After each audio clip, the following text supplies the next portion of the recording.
بسم الله الرحمن الرحيم إن الحمد لله نحمده ونستعينه ونستغفره ونعوذ بالله من شرور أنفسنا ومن سيئات أعمالنا من يهده الله فلا مضل له ومن يضلل فلا هادي له وأشهد أن لا إله إلا الله وحده لا شريك له وأشهد أن محمدا عبده ورسوله. Dans le dernier cours de l'explication du chapitre du pèlerinage, car nous sommes en plein mois du pèlerinage de l'Qa'da, nous avons expliqué les piliers du Hajj. Et nous avons vu également les piliers de la Umrah. Donc rappelez-vous, les piliers du Hajj, pour faire une petite révision rapide, nous avons vu qu'ils étaient au nombre de 4. Nous avons dit Al-Ihram, le fait de se mettre en état de sacralisation, Al-Wuquf bi-Arafa, qui est le pilier le plus important du pèlerinage. Comme a dit le Nabi sallallahu alayhi wa sallam, Al-Hajj Arafa. Le Hajj, c'est Arafa, c'est la station de Arafa. At-Tawaf wa Sa'i. Le fait de faire Tawaf, donc ici, en l'occurrence, celui qui est mentionné ici, c'est Tawaf al-Ifada. Et non Tawaf al-Qudum ou Tawaf al-Wada'. Comme nous allons le voir après. Tawaf al-Wada', c'est une obligation pour celui qui a fait Tamattu'. Mais Tawaf al-Qudum, c'est une sunna pour al-Qarin. Et pour Tamattu', c'est une obligation car ça rentre dans la Umrah. Nous l'avons déjà décrite et nous allons le refaire aujourd'hui, Inch'Allah. Ensuite, nous avons évoqué At-Tawaf wa Sa'i. Et nous avons dit qu'il y avait 3 piliers qui étaient c'est-à-dire communs à la Umrah.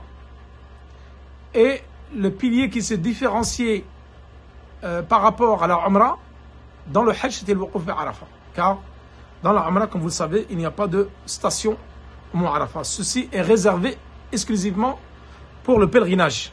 Mais la Umrah, vous avez l'Ihram et vous avez At-Tawaf wa Sa'i, qui sont donc les 3 piliers de la Umrah. Ensuite, donc, nous avons vu les obligations du Hajj et de la Umrah. Donc, les obligations du Hajj, nous avons mentionné 7 obligations. Et pour la Umrah, nous allons le voir aujourd'hui. Et ensuite, nous allons voir Al-Mustahabbat, ce qui est recommandé pendant la Umrah. Et ensuite, nous allons parler des 3 types de pèlerinage. S'il y a assez de temps, et on ne s'étend pas trop dans le cours, nous allons rentrer dans Mahdhurat al-Ihram. Mais ce cours-là, je préfère le repousser à la semaine prochaine pour faire un cours spécifique sur Mahdhurat al-Ihram. Donc nous avons vu que al-Wajibat, les obligations dans le Hajj, car il y a une différence entre, nous avons vu, entre le pilier et l'obligation. Et que si tu délaisses un pilier, qu'est-ce que nous avons dit? Ton Hajj n'est plus valable. Il y a des piliers que tu peux rattraper. Tu as délaissé, par exemple, tu peux rattraper comme le Tawaf ou le Sa'i, mais d'autres, par exemple, comme Arafat, si tu n'as pas pu te stationner au mont Arafat et que la période elle est passée, c'est-à-dire jusqu'au matin de Yawm al-Nahr, ça y est, ton Hajj est non valide et tu devras le recommencer une autre fois. Et pour les obligations, cela est différent. Si tu as délaissé une obligation, alors tu devras égorger une bête à Mecca et la distribuer aux pauvres, comme nous l'avons vu la dernière fois. Donc wajibat, c'est quoi? Pour faire un petit rappel, Inch'Allah, pour ceux qui n'étaient pas avec nous, c'est al-ihram min al-miqat, le fait de rentrer en état de sacralisation à partir du miqat. Par exemple, pour les gens de Médine, Dhul Hulayfa ou Abiyar Ali. Et tu dis labbaik Allahumma umra si tu fais Hajj al-Tamattu', et si tu fais Hajj al-Qiran ou al-Ifrad. Al-Qiran, tu dis labbaik Allahumma umratan wa hajjan, ou labbaik Allahumma hajjan wa umratan. Et si c'est juste al-Ifrad, c'est-à-dire le pèlerinage seul, et ça nous allons en parler des 3 types de pèlerinage aujourd'hui, tu dis labbaik Allahumma hajjan, juste pour le Hajj. Al-Wuquf bi-Arafa ila al-Ghurub, et ça nous l'avons déjà vu, c'est le fait de stationner sur le mont de Arafat jusqu'au coucher du soleil. Et tu ne dois pas partir avant le coucher du soleil. Et nous avons vu que tu pouvais stationner à partir du zénith de Salat al-Dhuhr. Le prophète sallallahu alayhi wa sallam a commencé à stationner à Arafat à partir du Dhuhr. Et nous avons dit que les Hanabila il se basait sur un hadith du prophète sallallahu alayhi wa sallam qui disait que tu pouvais positionner à Arafat de jour ou de nuit. Et pour eux, de jour, le jour commence à partir du Fajr. Donc pour les Hanbalites, la station de Arafat peut commencer à partir du Fajr. Mais ce n'est pas l'avis de l'unanimité des savants et ce n'est pas ce qu'a fait le prophète sallallahu alayhi wa sallam. Car le prophète sallallahu alayhi wa sallam dans hadith Jabir, que nous avons vu dans le deuxième cours, où nous avons décrit le pèlerinage du prophète sallallahu alayhi wa sallam en entier. Donc le seul pèlerinage du prophète sallallahu alayhi wa sallam qu'il a fait juste avant sa mort, où à chaque fois qu'il faisait quelque chose, il disait « Khudhu anni manasikakum » Prenez de moi vos rites. Et le prophète sallallahu alayhi wa sallam, comme a été décrit dans le hadith de Jabir rapporté par Sahih Muslim, dans le Sahih de Muslim, et il a fait la station de Arafat à partir du Dor, après le Zénith. Al-Mabit laylata al-Nahr bi Muzdalifa. C'est-à-dire juste après que tu sors de Arafat, tu vas passer la nuit à Muzdalifa, comme nous avons dit. Et il y a une rukhsa, c'est-à-dire une facilité ou une dérogation pour les gens, les vieillards, les malades et les femmes avec des enfants. Ceux-là, ils peuvent quitter donc Muzdalifa à la moitié de la nuit, comme nous l'avons déjà vu la semaine dernière.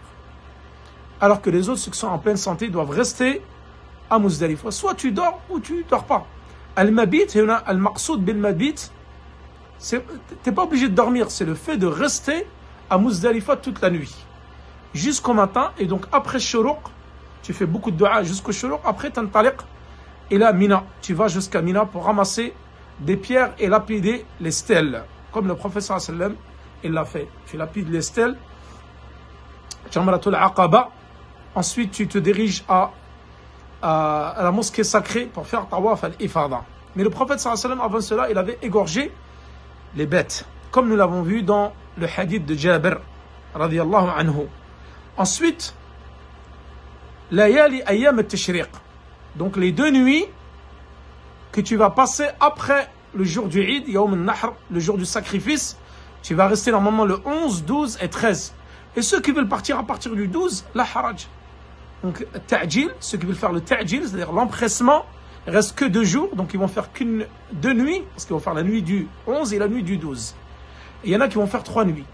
Donc cela est meilleur, car le prophète sallallahu alayhi wa sallam a fait les 3 nuits. On a la nuit du 11, la nuit du 12, la nuit du 13. Et si tu fais la nuit du 12, c'est-à-dire tu fais uniquement 2 jours, alors tu dois partir avant Ghurub al-Shams. C'est une obligation pour toi. Ça, on me dit que ça bug. Je ne sais pas c'est dû à quoi. Mohamed, il y a des coupures. Il y a des coupures sur le cours. Donc, pourtant, j'ai la 5G, j'ai pas de problème de connexion. Donc, je ne sais pas pourquoi ça bug. Donc, je disais, pour ceux qui doivent faire le Ayyam Tashriq juste 2 jours, alors eux, c'est une obligation de partir avant Al-Maghrib. S'ils ne sont pas partis avant le Maghrib, alors c'est une obligation pour eux de rester, passer la nuit là-bas à Mina, et ils ne partiront que le lendemain au Zawal. Ensuite, Ramyul Jimar. Ramyul Jimar, c'est la lapidation des stèles. Ça, c'est également une obligation. Donc le jour de Nahr, Ramyul Jamarat al-Aqaba, donc les 7 pierres, la grande, c'est la plus grande, Jamarat al-Aqaba. Et ensuite, Ayyam al-Tashriq, où tu vas lapider les stèles, les 3 stèles, la grande, la moyenne et la petite. Et Al-Halq ou Al-Taqsir, le fait de se raser ou se couper les cheveux. Donc ça, c'est pour tout le monde. Bien sûr, les hommes et non les femmes. Donc ça, c'est une obligation dans le pèlerinage et c'est une obligation également dans la Umrah. Et le dernier, celui-là, je ne l'avais pas évoqué la dernière fois, je l'avais oublié, c'est Tawaf al-Wada'. Hormis les habitants de Mecca. Donc Tawaf al-Wada', lorsque tu viens de l'étranger ou tu viens d'une autre ville de Mecca, tu dois faire Tawaf al-Wada' pour finir ton pèlerinage. Et ça, c'est une obligation. Par contre, les habitants de Mecca n'ont pas de Tawaf al-Wada'. Pourquoi? Parce qu'ils habitent Mecca. Ils n'ont pas besoin de faire le Tawaf d'adieu. Et d'ailleurs, concernant les habitants de Mecca, comme nous l'avons vu, pour le pèlerinage, ils doivent se mettre en état d'ihram de chez eux. Alors que pour la Umrah, ils doivent aller il al-Hil, c'est-à-dire au Hudud de Mecca, parce que c'est un sanctuaire sacré, Mecca. Elle est délimitée, et donc elle doit partir à l'Hil, comme Aïcha radhiyallahu anha l'a fait lorsque le prophète sallallahu alayhi wa sallam lui a ordonné, lorsqu'elle était en état de pureté, après ses menstrues, son frère Abdurrahman l'a accompagné jusqu'à Tan'im. C'est pour ça que là-bas, la mosquée qui est là-bas, on l'appelle Masjid Aïcha.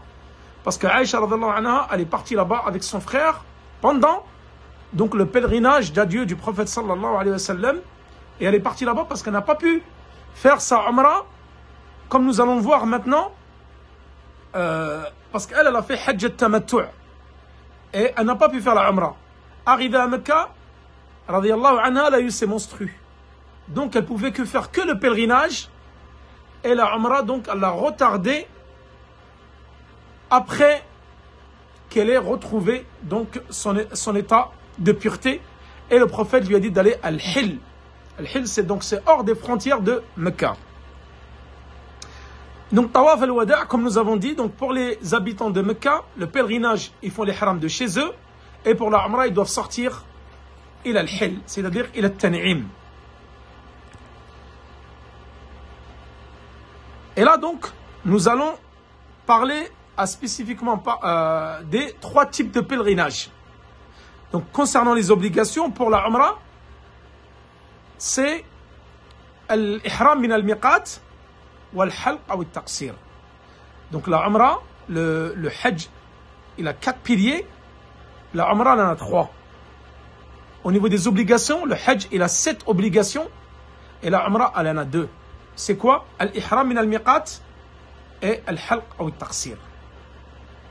C'est-à-dire le fait de se raser ou se couper les cheveux. Et se raser les cheveux est meilleur, car le prophète sallallahu alayhi wa sallam, il a dit, quand les compagnons radiyallahu anhum ont questionné le prophète sallallahu alayhi wa sallam concernant al-taqsir, il a dit Allahumma arham al-muhalliqin. Oh Allah, fasse miséricorde à ceux qui se rasent les cheveux. Et les compagnons, ils ont rétorqué au prophète sallallahu alayhi wa sallam, et ceux qui se coupent les cheveux, il a dit Allahumma arham al-muhalliqin. Qu'Allah fasse miséricorde à ceux qui se rasent les cheveux. Et au bout de la 3e fois, il a dit, et ceux qui se coupent les cheveux, il a dit Allahumma arham al-muhalliqin. Et au bout de la 4e fois, le prophète sallallahu alayhi wa sallam a dit Allahumma arham al-muqassirin. Qu'Allah fasse miséricorde à ceux qui se coupent les cheveux. Donc là, ensuite, nous allons voir les as-sunan. As-sunan, juste après les 3 types de pèlerinage. À savoir que le pèlerinage, vous avez 3 types. At-tamattu', et comme il l'a dit l'auteur, wa huwa al-afdal, donc c'est le meilleur. Donc le pèlerin a le choix entre 3 types de pèlerinage. At-tamattu' wa huwa al-afdal, et donc c'est le meilleur. Wal-qiran wal-ifrad. Et nous allons voir c'est quoi la différence. Wa madhhab jumhur al-fuqaha, donc l'unanimité des juristes disent que le pèlerin peut choisir entre ces 3. Ce qui lui semble le plus approprié pour lui, il peut choisir. Il n'y a pas de contrainte à cela. Mais par contre, le mieux, comme il l'a dit Ibn al-Qayyim, comme il a dit Cheikh al-Islam Ibn Taymiyyah, il y a beaucoup d'adillah là-dessus. Beaucoup de preuves, comme quoi le mieux c'est le tamattu'. Car Allah subhanahu wa ta'ala, il dit dans le Coran, فَمَنْ تَمَتَّعَ بِالْعُمْرَةِ إِلَى الْحَجِّ فَمَا اسْتَيْسَرَ مِنَ الْهَدْيِ. Al-Baqarah, verset 196. Celui qui fait la umrah, ensuite le pèlerinage, et qui lui est facilité le hadi, c'est-à-dire la bête qui va sacrifier. Car celui qui fait tamattu' doit sacrifier une bête à Mecca. Comme Al-Qiran. Al-Qiran également, il doit sacrifier une bête. Et nous allons voir c'est quoi la différence entre ces 3 types de pèlerinage. C'est quoi les points communs qu'ils ont entre eux et c'est quoi les différences. Donc là, At-Tamattu' c'est le meilleur. Parce qu'il est évoqué dans le Coran. Et il y a beaucoup d'ahadith mutawatira rapportés des compagnons du prophète sallallahu alayhi wa sallam comme quoi le tamattu' est le meilleur. Et pourquoi le tamattu' est le meilleur? Parce qu'il y a plus d'action dans le tamattu'. Contrairement au qiran et contrairement à l'ifrad. Le tamattu' c'est une umrah distincte. Donc vous allez faire une umrah entière. Quand tu passes au miqat, tu dis labbaik Allahumma umrah. Ensuite, quand tu as fini la umrah, tu fais tahallul, c'est-à-dire tu enlèves tes habits, ton ihram, tu mets tes habits normaux, tu fais taqsir, et ensuite le 8e jour de Dhul Hijjah, quand tu vas à la Mina, tu remets ton ihram. Et tu dis labbaik Allahumma hajja. Donc là, t'as commis des actions en plus. Chose qu'il n'y a pas dans le Qiran, ni dans l'Ifrad. Et ensuite, ce qui est bien dans le tamattu', c'est que tu sacrifies une bête. وَهَذَا فَضِيلَ وَشُكْرًا لِلَّهِ. Donc c'est un bienfait et c'est un remerciement par Allah subhanahu wa ta'ala. Donc tu fais une action en plus. Le tamattu', il y a 2 situations où tu ne peux pas le faire, où c'est une exception. Celui, par exemple, qui fait la Umrah en dehors des mois du Hajj. Là, nous sommes dans les mois du Hajj. Les mois du Hajj, il y en a 3. Shawwal, qui est passé, Dhul Qi'dah, dans lequel nous sommes actuellement, et les 10 premiers jours de Dhul Hijjah. Ça, c'est les 3 mois de Shawwal, du pèlerinage. Donc 2 mois et 10 jours. Si tu as fait une Umrah avant Shawwal, par exemple, toi, tu es venu de ton pays, tu as fait une Umrah pendant Ramadan, et tu veux rester jusqu'au Hajj. Là, tu ne peux pas faire le tamattu'. Tu ne peux pas faire le tamattu', car la condition pour que tu puisses faire le pèlerinage du tamattu', tu dois faire ta Umrah pendant les mois du pèlerinage, à savoir Shawwal, Dhul Qi'dah et les 10 premiers jours de Dhul Hijjah.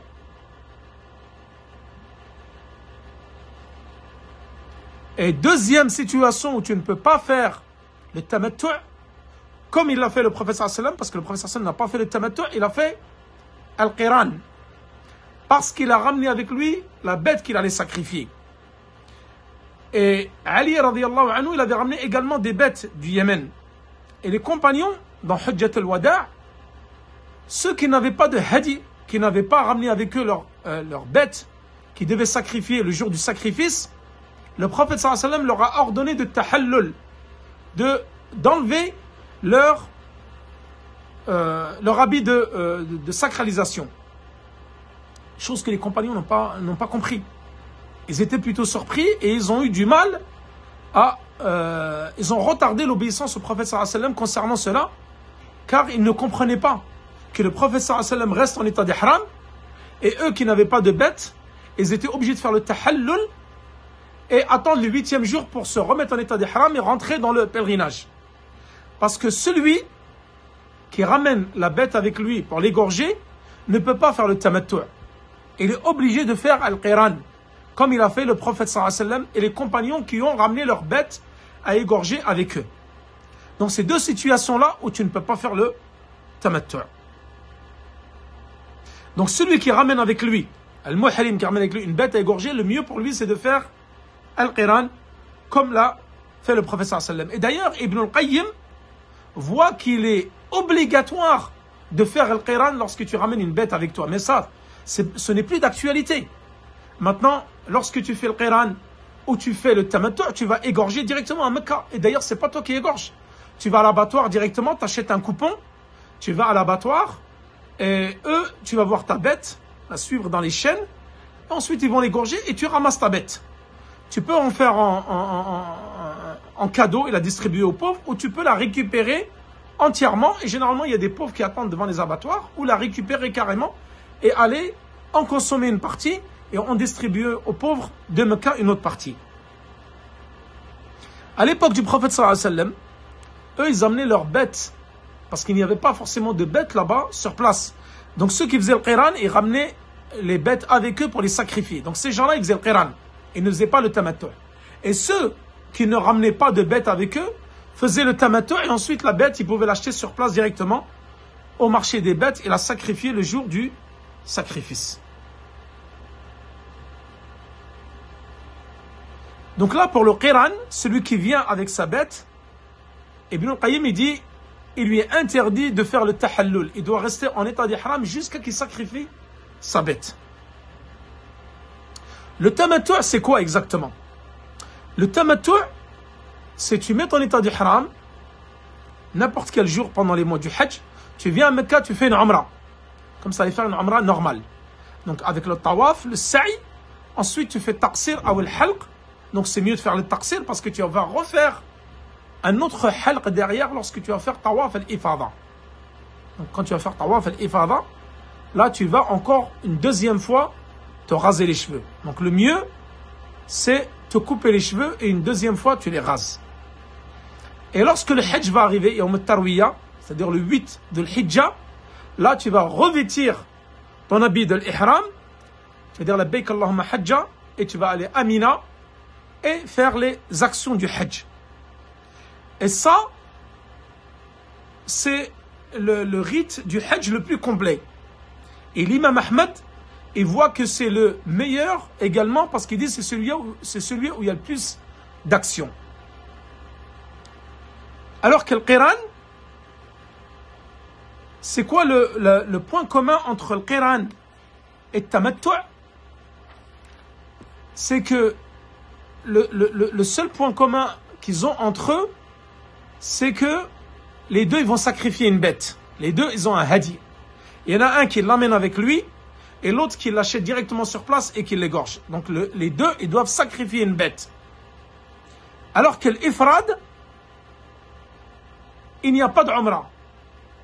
Et a'mal al-qiran, hajj al-qiran avec l'ifrad, ce sont les mêmes. Il n'y a pas de différence entre le qiran et l'ifrad dans les actions, si ce n'est au niveau de la niya et si ce n'est au niveau du sacrifice.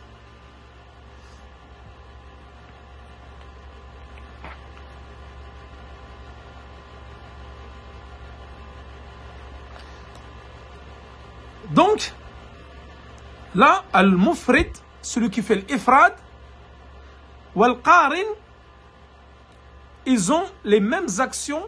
Il y a une chose qui les différencie.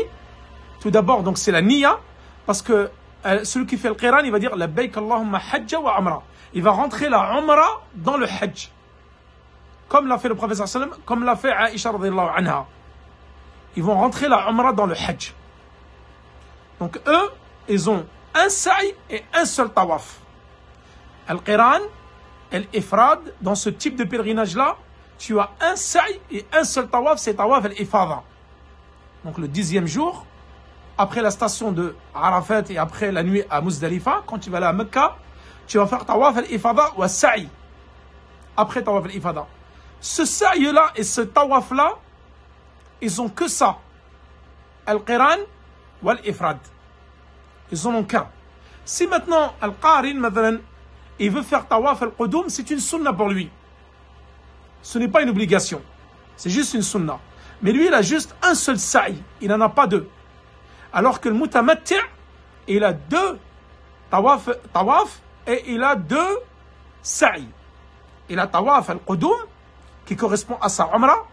Il a un sa'i de la umrah. Donc ça, c'est fini. Ensuite, le 10e jour de Dhul Hijjah, il va avoir quoi? Tawaf al-ifada avec sa'i. Donc ça, c'est le tamattu'. C'est celui qui a le plus d'action. Il a deux tawaf, deux sa'i. Alors que le qiran, il va avoir un seul tawaf et un seul sa'i. Et il peut cependant, s'il arrive à Mecca avant le hajj, il peut faire un tawaf de umrah. Mais ça, c'est une sunna pour lui. Ce n'est pas une obligation. Par contre, il fait un seul sa'i. Il n'en fait pas deux. Et là, al-qiran, il peut par contre avancer son sa'i avant tawaf al-ifada. Ça, c'est la particularité de al-qiran. Alors que l'ifrad, il n'a pas le droit. Al-qiran, par exemple, il peut faire tawaf d'une umrah, tawaf al-qudum qu'on appelle. Ensuite, il peut avancer son sa'i avant tawaf al-ifada. Par contre, tawaf al-ifada, il n'a pas le droit de l'avancer avant le wuquf bi'Arafah. Il doit le faire le 10e jour, obligatoirement. Comme pour tout le monde, pour les trois types de hajj. Les trois tawaf al-ifada doivent être faits le jour du sacrifice. Et nous avons vu que tu pouvais le retarder. Si tu as une excuse, bien sûr, une excuse valable. Tu peux le retarder, par exemple, jusqu'à Ayyam al-Tashriq ou après Ayyam al-Tashriq. Si tu as vraiment une excuse valable. Mais le mieux, c'est de le faire le jour du sacrifice. Donc, la deuxième différence entre l'ifrad ou al-qiran, nous avons dit tout d'abord, c'est la niya. Parce que le qiran, il dit labbayk Allahumma umra wa hajja. Parce que la umra est rentrée dans le hajj. Quand il va faire son tawaf al-ifada avec le sa'i, ça c'est sa umra. La umra, elle est dans le hajj. Et c'est la deuxième différence, c'est le sacrifice. Al-Qiran, il a le sacrifice, Al-Ifrad, et lui, il n'a pas de sacrifice. Et donc, lui, il a un seul pèlerinage. Il n'a pas de Umrah qui est dans le pèlerinage. Donc, lui, il veut dire, Labbaik Allahumma hajja. Il va faire juste son hajj à partir du 8e jour jusqu'à Ayyam al-Tashriq. Et lui, il n'égorge pas de bête. C'est le hajj le plus simple. Pour celui qui n'a pas les moyens de sacrifier une bête, c'est mieux pour lui, par exemple, qu'il fasse hajj al-Ifrad. C'est le plus simple, mais bon, c'est le moins méritoire, car il n'y a pas de la Umrah dedans, et il n'y a pas le sacrifice de la bête. Maintenant, c'est quoi la différence entre Tamattu' et Al-Qiran? Tout d'abord, la différence, elle est au niveau de la niyya. Tamattu', tu dis Labbaik Allahumma Umrah. Alors qu'Al-Qiran, il va dire Labbaik Allahumma Umrah wa Hajja. Parce qu'ils ont rentré, la Umrah, elle est rentrée dans le Hajj. Elle fait partie du Hajj. Et la deuxième, c'est que Tamattu', il va faire Tahallul après l'Umrah. C'est-à-dire, il va remettre ses habits normalement, il va enlever son ihram, et il va attendre le 8e jour pour se remettre en ihram. Alors qu'Al-Qiran, non, il n'a pas le droit. Du jour où il va arriver à Mecca, il doit rester en ihram jusqu'à Yom al-Nahr. C'est-à-dire après avoir égorgé, jeté, lapidé les stèles, et là, il peut enlever son habit d'ihram. Voilà les deux différences. Et la troisième différence que vous avez avec le Qiran ou le Tamattu', c'est que le Qiran, il a deux tawaf, ou un tawaf et un sa'i. Mais il peut avoir un deuxième tawaf qui est tawaf al-Qudum, mais ça c'est une sunna. Alors que Tamattu', il a deux tawaf et deux sa'i. Chose que Al-Qiran, il n'a pas. Donc j'espère que cela a été clair pour vous. Mais pour ceux qui veulent faire par exemple le pèlerinage cette année, vous pouvez faire directement Tamattu'. Mais c'est bien de savoir qu'il y a Al-Qiran, mais cela il ne vous concerne pas parce que vous n'amenez pas la bête avec vous. Et l'Ifrad, c'est ceux qui arrivent maintenant, qui partent d'ici ou qui arrivent en retard. Qui vont, par exemple, vous avez des pèlerins qui vont venir d'autres pays étrangers le 8e jour. Ils arrivent directement le 8e jour à Mina. Ceux-là, ils n'ont pas le temps de faire la Umrah. Donc, ils vont faire directement l'Ifrad. Mais le meilleur, comme je vous ai dit, c'est At-Tamattu'. C'est le plus complet. Donc, ensuite, Al-Mustahabbat. Donc, nous allons voir Al-Mustahabbat, les actes recommandés dans le Hajj et dans la Umrah. Donc, vous avez le premier Mustahab qui est en commun avec le Hajj et la Umrah, ça s'appelle Ar-Raml. Ar-Raml, c'est quoi? C'est le fait de courir, de presser le pas, pas courir, presser le pas pendant le tawaf. Mais les 3 premiers tours, et pas les 7, les 3 premières circonambulations. Hadith de Jabir, dans le long hadith de Jabir du pèlerinage du prophète sallallahu alayhi wa sallam, qu'est-ce qu'il a dit?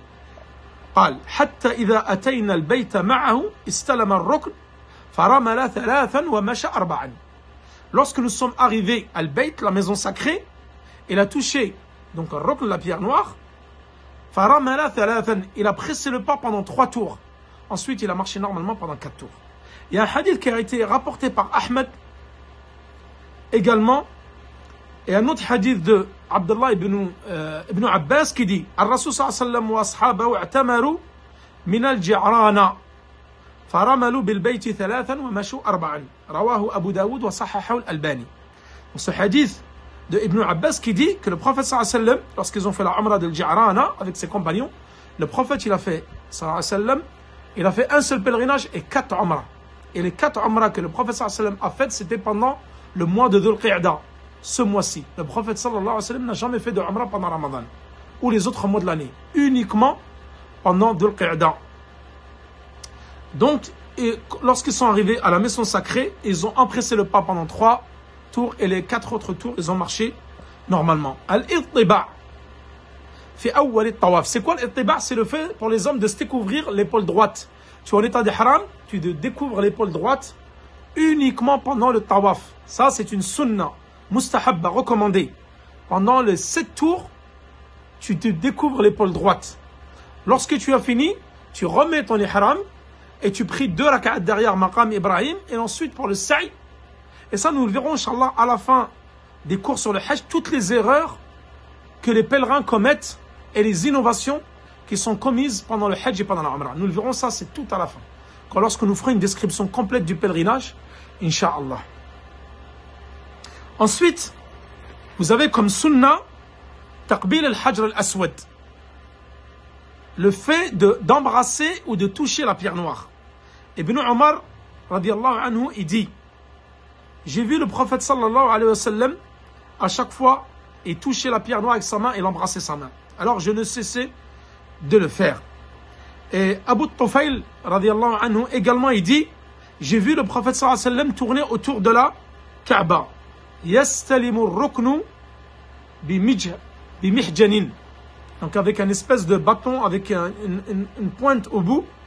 Et ensuite, il embrassait ce bâton-là. Donc ça, comme quoi, c'est une œuvre méritoire d'embrasser la pierre noire ou de la toucher. Wa takbir. Donc tu dis Bismillah, Allahu Akbar. À chaque fois, à chaque tour. Wa stilam al-rukn al-yamani. Également, c'est méritoire de toucher le rukn al-yamani, qui est le coin qui est juste avant al-hajr al-aswad, la pierre noire. L'angle qui est juste avant, qu'on appelle le coin yéménite. C'est également une sunna de le toucher. Également, prier 2 rak'at après le tawaf. Derrière Maqam Ibrahim, c'est une sunna recommandée. Et le fait de boire du zemzem après ces 2 rak'at-là, boire du zemzem, c'est une sunna, min al-mustahabbat recommandée. Et le fait de monter sur Safa ou al-Marwa et de faire des dhikr et des du'a, des invocations et des évocations en direction de la Qibla et en levant tes mains, tu fais des invocations qui sont connues, que nous avons déjà citées. Cela, c'est une sunna de les faire. Safa ou al-Marwa. Et le fait de courir vite entre les 2 lignes vertes, entre Safa et al-Marwa, pour les hommes uniquement, sans les femmes. Ça, c'est une sunna de courir. Beaucoup ne le font pas. Beaucoup, lorsque je vais faire la Umrah là-bas, je vois beaucoup de gens, l'épaule découverte, ils ne courent pas, ils ne font quasiment aucune sunna. Allah al-Musta'an. Donc également la dua après la lapidation des stèles, tu te mets sur la droite en direction de la Qibla de Mecca, parce que tu es à Mina, et tu fais des invocations. Donc ça, c'est une sunna. Également, donc tout cela, ce sont des sunan, qui est important de les faire pour compléter son hajj que le prophète sallallahu alayhi wa sallam a fait, car lui, il disait à chaque action, khudhu anni manasikakum, prenez de moi vos rites du pèlerinage. Donc avec ceci, nous avons fini. Je ne vais pas faire le cours trop long, Inch'Allah. Et la semaine prochaine, nous allons évoquer exclusivement dans le cours Mahdhurat al-Ihram, qui sont au nombre de 9, que j'avais déjà évoqué dans le cours sur la Umrah. C'est-à-dire tout ce qu'il est interdit de faire lorsque tu es en état de sacralisation. Donc ils sont qui sont 9.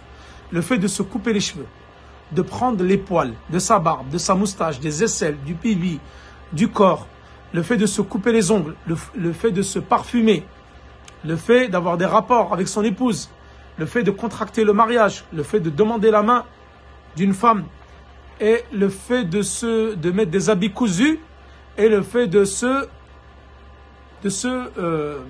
couvrir les cheveux pour les hommes. Et pour la femme, le fait de se couvrir le visage et les mains. Tout ça, ça fait partie de Mahdhurat al-Ihram. Nous allons les détailler un à un avec les adillas la semaine prochaine. Et tous ceux qui, madhalan, font un interdit en état de sacralisation. Par exemple, sans faire exprès, tu t'es couvert les cheveux, tu t'es parfumé, tu as senti du parfum, tu as eu des rapports avec ta femme, tu as contracté un contrat du mariage, tu t'es coupé les ongles, tu t'es arraché les poils de ta barbe. Qu'est-ce qu'il en est? Qu'est-ce que tu dois faire concernant cela? Donc tout cela, nous allons le faire samedi prochain. Wa sallallahu ala nabina Muhammad wa ala alihi wa sahbihi wa sallam. Wallahu ta'ala a'lam. Wassalamu alaikum wa rahmatullahi wa barakatuh.